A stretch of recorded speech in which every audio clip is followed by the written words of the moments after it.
No, it's changed a bit, mate. 15 years since I've been involved in cricket, but yeah, a lot of ways it is. The guys are really excited about an Ashes campaign. It's the ultimate for any Australian cricketer. But I guess the size of the squad and the support staff is a lot different to when I played. These guys are very professional. They analyse their games well. It's been really great to be around the guys. I mean, they're enthusiastic, excited, as I say, about an Ashes series, an opportunity to win here for the first time in quite a while. So it's great to be a part of the camp. What have you been passing on to them?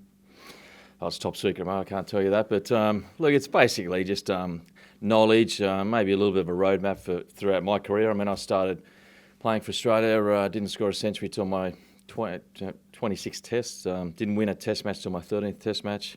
So I went from there to sort of being the number one batsman in the world, winning 16 test matches, 2 World Cups. So I've seen and been a part of all the negative stuff, or the tough stuff, and then the exciting times where we're number one in the world. So I had a variety of experiences. So I guess I can pass it on to the cricketers and make them feel comfortable and relaxed, and let them know that it's going to be okay. Things aren't quite working now, but if you do certain things, you'll get through it. So it's really, I guess, passing on knowledge that I've acquired over the years. Chris and Roy? Steve, when you won over here in 2001, did Yep. you ever have imagined that Australia would go 18 years without winning England again? Yeah, we won in '93 as well, and did okay in '89. So yeah, it's been a while. I know answer to the question. No, I didn't imagine that was going to happen, but that's Test match cricket. I mean, I think it's great that England have performed so well in that period. I mean, we sort of dominated for quite a while. I think I was part of eight series in a row where we won. So when you're in that sort of winning frame of mind and that mode, you think it's going to continue forever. So it's a bit of a surprise when you lose the first series, then the second, and obviously the third. So we'll turn it around this time. Roy? You mentioned the World Cup wins. England obviously coming back now off their first World Cup win. Yeah. Was it hard to reset, I guess, after sort of scaling that mountain and go again and start Test cricket? Will they have a struggle with that from your experience? I don't think I'll struggle getting up for an Ashes campaign. I think the Test match last week was a big ask after putting a couple of years effort into planning for a World Cup, and then I guess the excitement and the exhaustion, the mental fatigue of going through that amazing game at Lords. I mean, that takes a couple of weeks to get over. So I think it was difficult last week. So I wouldn't worry too much about the form leading to that match. I think the guys, from the England point of view, will be up for the Ashes Test match. But last week's Test was a big ask for some of the players. Okay. A lot's been made of the Australian side's new culture following the ball tampering. Do you Yep. think that's going to be tested to the extremes during this series and indeed this game, given the atmosphere here at Tristan? Yeah, look, they're going to have to be united, which they are. And that certainly will test them. The environment here is... we all know there's going to be a bit of noise around, and first test, the excitement. Edgbaston is seen as a place where England play well, so that's a great challenge for the guys. They've had some fantastic leadership in that period of time. From what I've seen in the past 2 weeks, they're a very together, they're a very humble bunch of guys. At the same time, they're going to play with conviction, they're going to play with courage, and they'll be up for the fight. And do you think Warner Smith and perhaps Bancroft, are they ready for what they might face out here? And do you think they're Yep. prepared for that?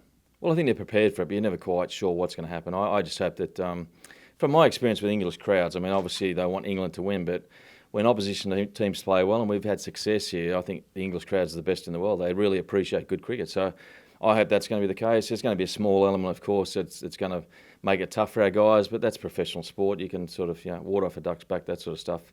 They're ready for it. They've experienced it before, but their main focus is playing well. And once you get out in the middle, you're sort of cocooned from all that noise and all that atmosphere, and you're aware of it, but you're not focusing on it. No? I guess following on from what Stocksy was saying about since 2001, and since then, Mm. it's almost diverged in different directions apart from one series in Australia. Why do you think that is, and what's the biggest thing, I guess, for Australia to try and overcome that massive trend?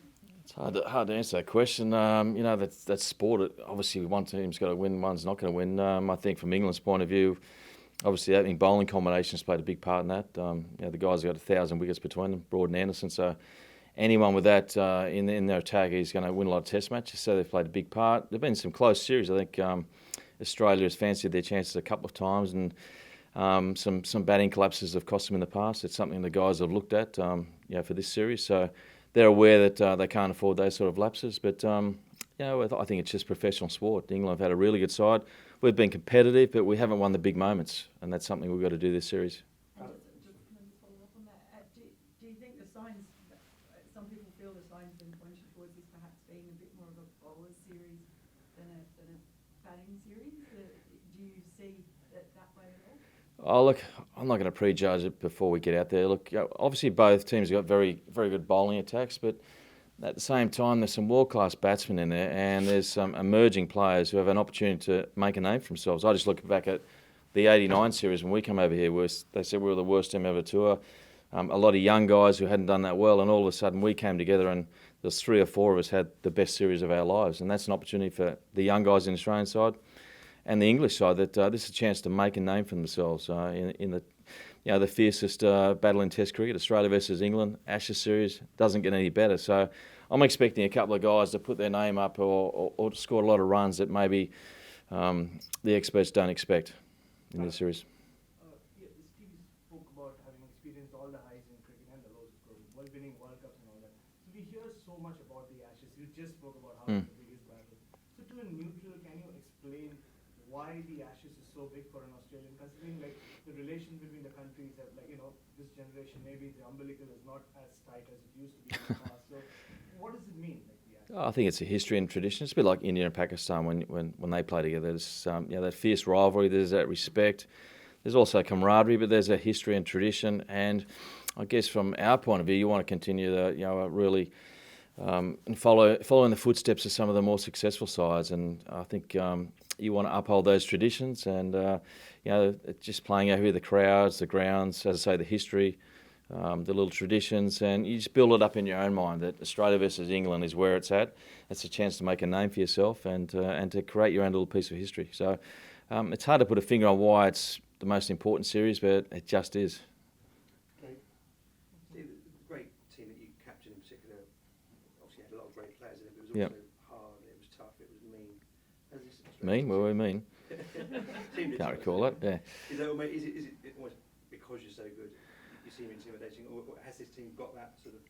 Oh, look, a lot of people say we were ruthless, but to me that's the definition of being ruthless is fulfilling your potential, to playing to the best you can possibly play. So that's what I wanted my team to do, and if they said that was ruthless, that was fine by me. So this side is going to be combative. That's the Australian way. I think they know that they can't cross over the line. They've obviously what happened 12, 18 months ago has had a huge impact, and these guys have, I think, played in a fantastic spirit since then. But we've got to play with conviction and courage. As I say, that's the way we play.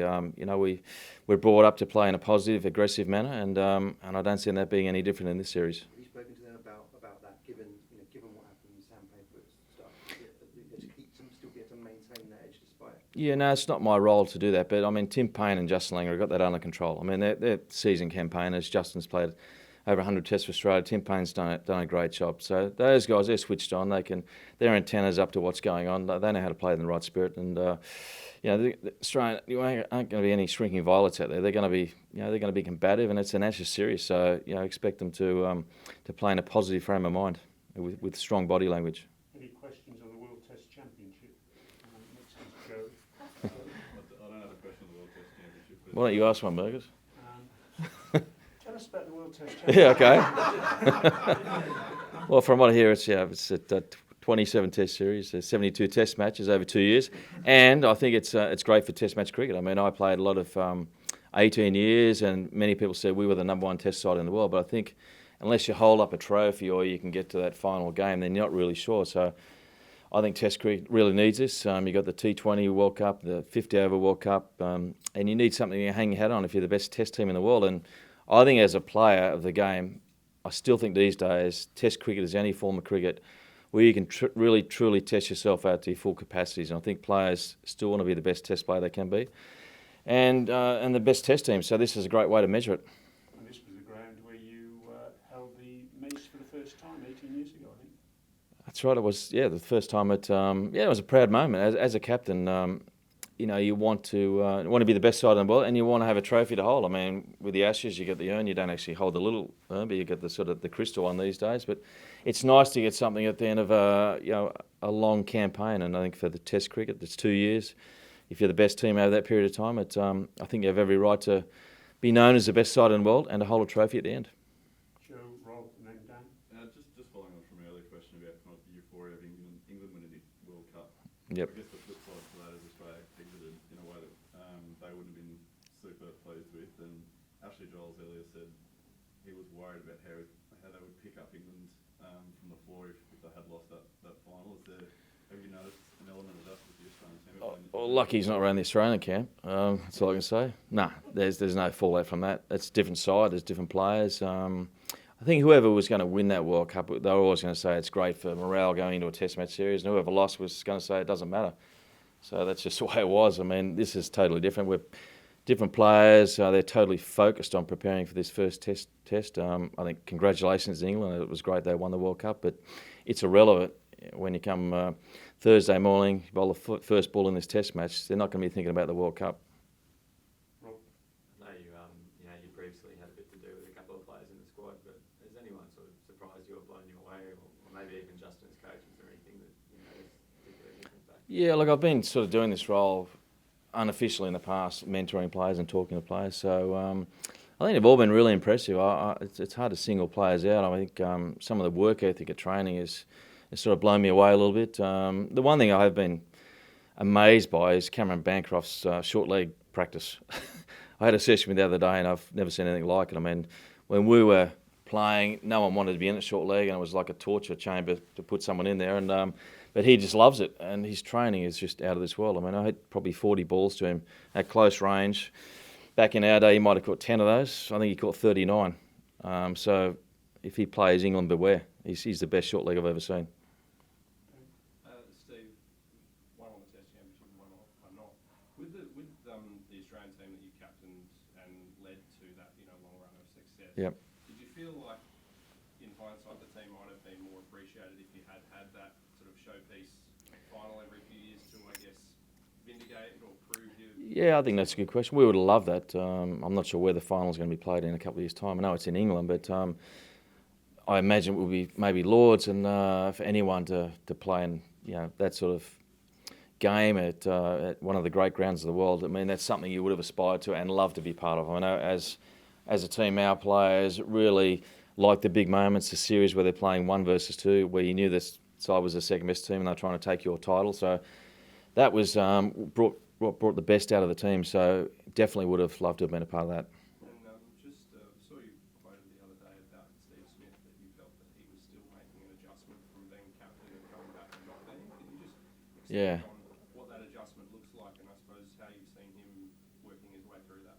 I think firstly I was probably jet lagged because I was straight off the plane. It was 3 weeks ago. I can't even remember what I said in that Sky interview. But look, it takes some adjustment. I think out of the game for having played a Test match for 16 months, those guys. So that's a big weight. But they're world-class players. And the thing I know about Steve Smith, he always finds a way. And if someone is going to write him off or say he's not what he used to be, then they do that at their peril, because he's a guy that finds a way. And his training, his work ethic is exceptional. I've never seen a guy hit as many balls. He'll be thoroughly prepared for the first Test match. But it's a bit of a moment where these guys have probably been thinking about it for the last 12 months. They'll be excited. I guess the challenge is that they rein that excitement in and get back to focusing on playing Test match cricket, because they both love playing Test match cricket, those guys. Or if all three play, it's a significant moment. And the other players are very grateful they're back in the side and looking forward to playing with them. So,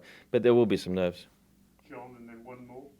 You say that you've not been involved for 15 years. I mean, you've done the MCC World. Yep. Have you turned a lot of stuff down? I have, but I've been busy doing other things. I mean, I've been fully engaged in my own charity, which I spend at least 20 hours a week on. That's been the last 12, 13 years. I'm still involved in my charity in India. Do some work for the Laureus World Sports Academy, and some business opportunities, family, writing books, looking to do documentaries. So, I mean, you can't do everything. So for me, it's been focusing on the stuff I really want to do. And cricket, I was always going to come back into cricket at some stage, and this is just an opportunity to see how it all goes. I've mentored the Australian Olympic team in Beijing and London, so I was a part of that, which was a great experience. And so this is the first official role back in cricket, but I've sort of been engaged in other ways and speaking to a lot of cricketers in that period as well. How do you define mental disintegration? I don't know, you tell me. Mental disintegration. I actually didn't coin that phrase, but I've got it next to my name. So mental disintegration, I guess it's disorientating the opposition through extreme pressure. Is that okay? Just made that up. But, yeah. Do teams now disintegrate opponents mentally as much as they used to? Probably not, because it's interesting playing with the IPL. The players haven't really got the mystique, and you sort of know the players a lot better. When I was playing at the West Indies in the 80s, we didn't really know their players, and you didn't engage too much, and they didn't talk too much to you. So you sort of had that fear factor just through their body language and not really knowing them. So, and maybe teams against us felt the same way. I think these days they're disarmed a bit because they're playing regularly with each other. So you're probably right in saying that you can't really have that, I guess, power of the opposition anymore because they all know each other. And at the end of the day, cricket, there's a fair bit of bluff going on.